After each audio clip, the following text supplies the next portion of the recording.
Hello my special friends. Greetings, friends. We are very pleased to have this time to speak with you today. And so, in continuation from last week's message, our writer wishes again to speak with that presence you knew most recently on earth as John Lennon. Greetings, my friend. So many who read the March 18th message said they were very happy to hear from you again. Lennon, well, I'm never short of ideas, so you're likely to find me ready to chat at any time. Greetings to all. I'm wanting to continue on with what we were discussing last week. You talked about how many who are starseed have a hard time relating to time the same way Earth souls relate to it. I've noticed that when people channel from ETs or light beings, and when our friend who is a white knight of the 𝗕𝗘𝗘𝗥𝗙𝗨𝗟 relays what his contacts are saying, they will use that word soon, and over the last few months, very soon, fairly consistently. This is difficult for most people. To us, soon means in a month or two, but so far it hasn't turned out to be that fast for most of what we are looking forward to. Full enactment of 𝗕𝗓 law and full disclosure of the ET presence hasn't happened yet. You pointed out that what soon means to many beings is that they can sense the potential of something building, that they are actually commenting on the fact that a certain reality is building up to critical mass, before it becomes outwardly visible. Yet all of us are also in that reality, in a way, because all of us are also on the ships at night, full of anticipation of the joy that awaits us.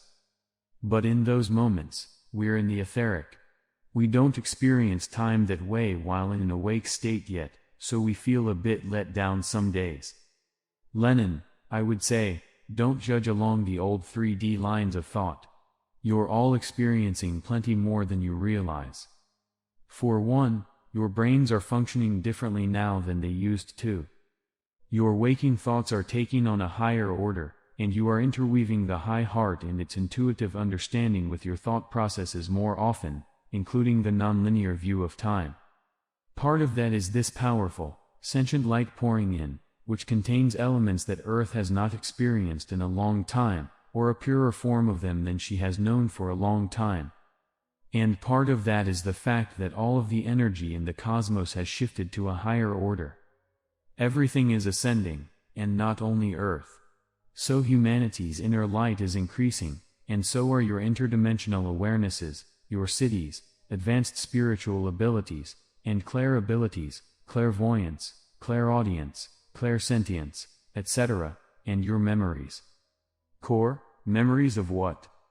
Lennon, other lives you've lived, other planets you've been on, and other star systems. Higher level agreements, such as soul agreements and experiences. Higher dimensional music that you love. Colors you don't have on the Earth plane. It's a long list. You were saying last week that it's time we started living as 21st century humans, and accepted our birthright. What birthright is that?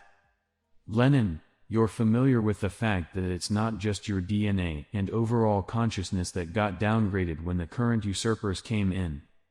With that, humanity's self-image also got trampled.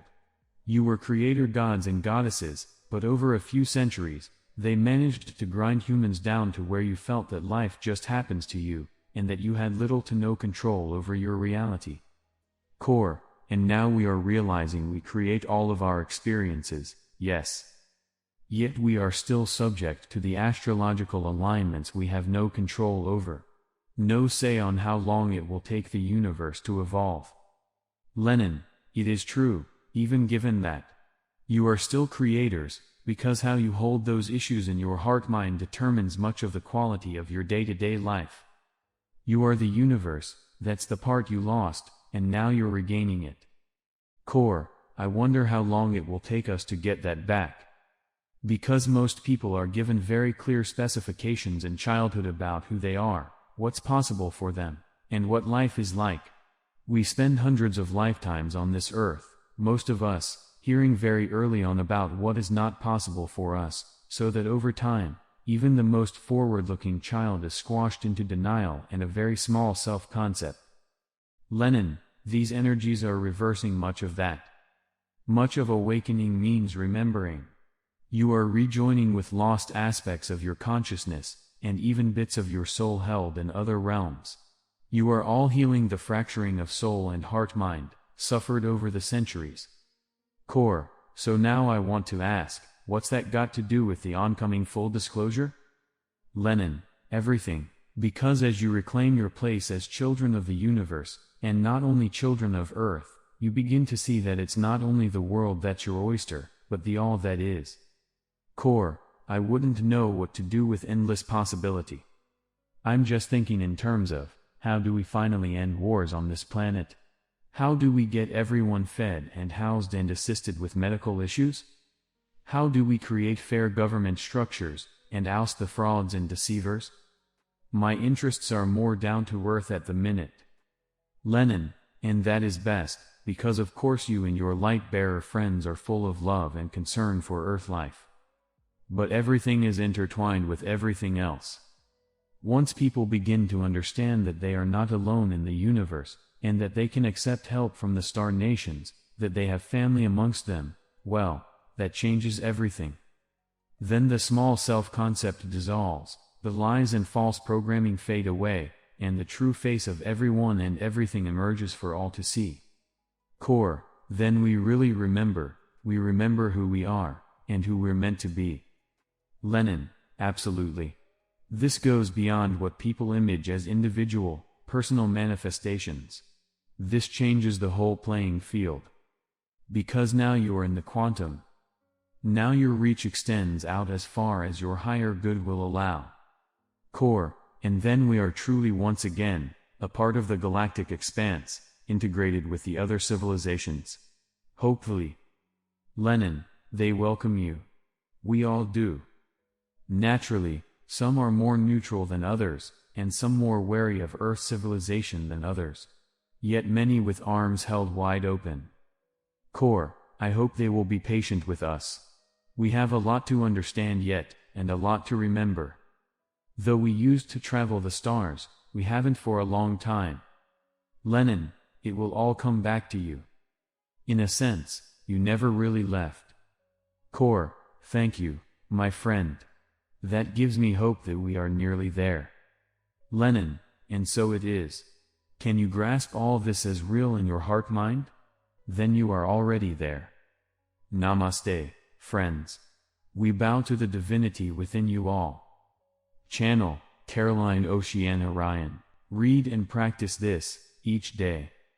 1. Be aware that to reach your inner being, you need to let go of resentment, pain, arrogance, possession, contempt, everything that does not contribute anything positive to your life.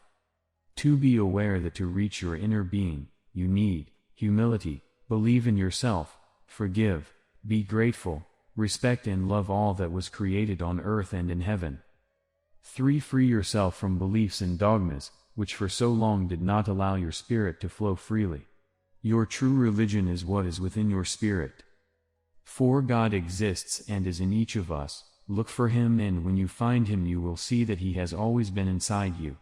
His faith is the engine of His Spirit. 5. Take time for yourself, it's essential.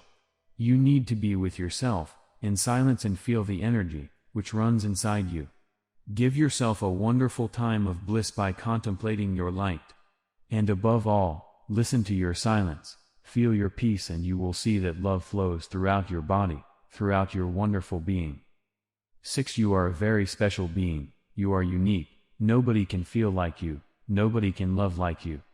You are the beauty, represented, in your inner being. But remember, you are neither better nor worse than anyone else. We are the unity of creation, and we came into this world for everyone to do the same unity work, love, love and love. 7. Learn to breathe, so that your brain is properly oxygenated. If you do, you will enter a state of meditation, where only you and the light of divinity will be. 8. Walk through the forest, a garden, the sea, wherever you want. Feel all of creation, feel unified with all that has been created. Animals, plants and rocks are also your brothers, respect them, they exist for you to love them. 9. Practice gratitude in your daily life, it will lift your spirits. 10. Live in freedom, without imposing your thoughts and beliefs on others. They all deserve respect. Your life experiences will be unique, accept them as a gift. Falling and getting up is an exercise in wisdom. There are no defeats or failures, there are only experiences. And be grateful for them, which are your best learning, so that your soul evolves. P.S. In total love and harmony, the journey continues, but it is a journey where we are all one and we are all one.